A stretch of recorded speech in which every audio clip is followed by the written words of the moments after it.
Nung isang araw, nagluto ako ng simpleng apritada. Ngayon, meron kaming okasyon, magdala daw ng isang putahe. Ang request ng mga anak ko, apritada uli. Pero, yung special.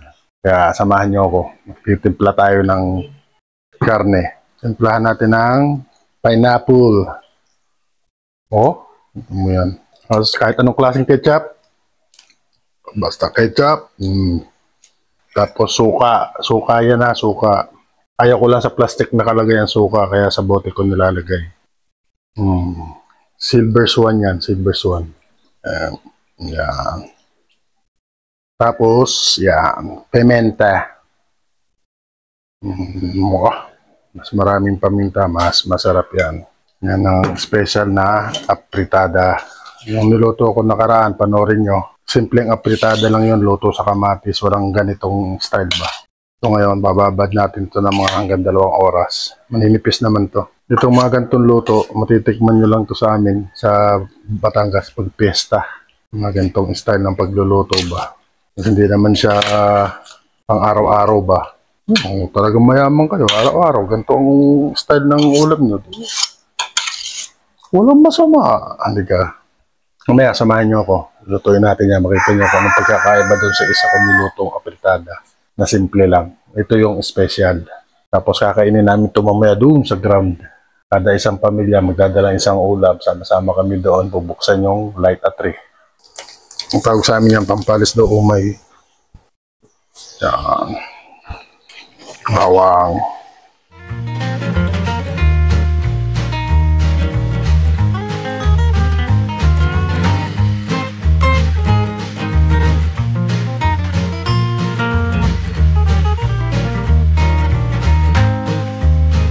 Bago nyo lagay ang karne, igisan nyo muna itong tomato sauce. Ating tomato sauce. Ito na yung karne. Yan.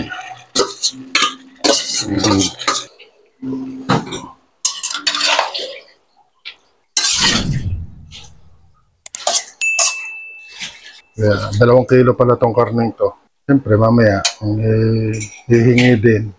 May pupunta ako, yan, anong ulam nyo dyan? Ayan, apritada. Kukuha yun, siyempre. Ayaw, anong ulam nyo dyan? Kuya, sisig. Punta ako. Ganun lang ba? Give and take. Mabalik-balik na rin ba? Baka magkapit na bang ilalim? Papait. Halo.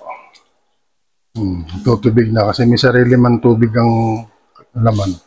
Ilan na napalagay na putahe. Pineapple, toyo, suka, ketchup, tomato sauce. Mamaya pickles, saka yung oyster sauce. Tapos rino, cheese. Pop! Ganda lang tignan, no? Ay, wag nang ituloy. Pwede na yan.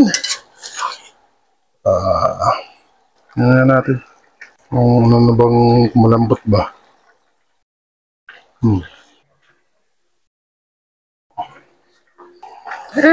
Mamasitas. Natin ang laban ng lasa niyan dyan. Halo. Ang wala pala ako, kala ko meron ako yung isang nawawalang putahe, yung pickles relish, yung durog ba. Kala ko meron pa ako dito, wala na pala. Wala ang kulang, pickles.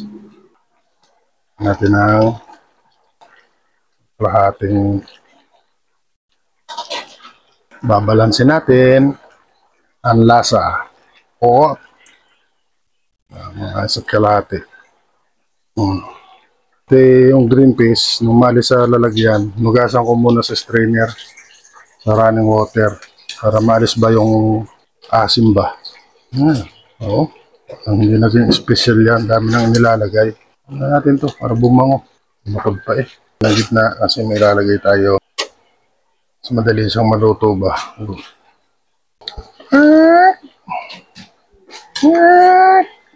Yan, lalagay ng vegetable tapos tatakloban mo.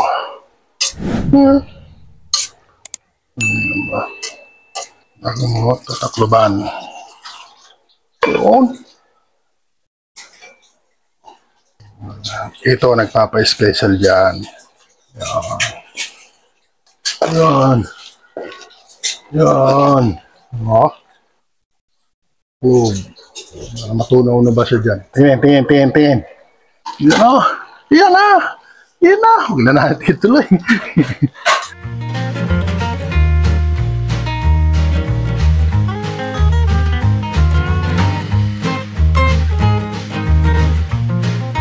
No, bilis maluto yung mga ano, parang nandun siya sa gitna. Yan. Ang gulda ng sabaw ah. Lalaputin pa natin yung sabaw na yan para makapit sa ano. Tapos, lalahok na natin yung para mabilis yung lumabas na ganyan. Ano sikreto? Pubutasan mo yung gitna. Ayun o. Para magkahangin siya doon.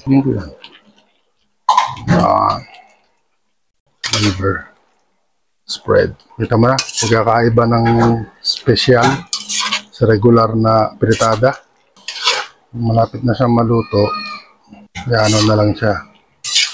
Sabaw, pala na puti ng konti. Ngayon, bago natin lagyan ng slurry, tikman natin. Doon kayo kuha sa nakulo. Para nyo talaga yung sabaw.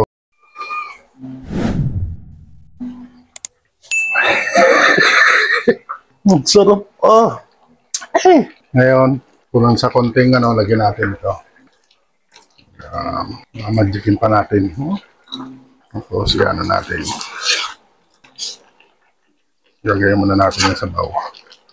Lumapot lang ba?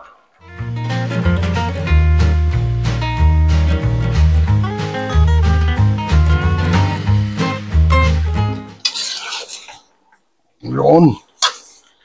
Oo. Kakapit ngayon siya sa mga laman-laman yan. Tatansihin lang yung paglalagay ng slurry kasi baka maging loamy. Nung maganto lang ba ang sabaw niya? Yan.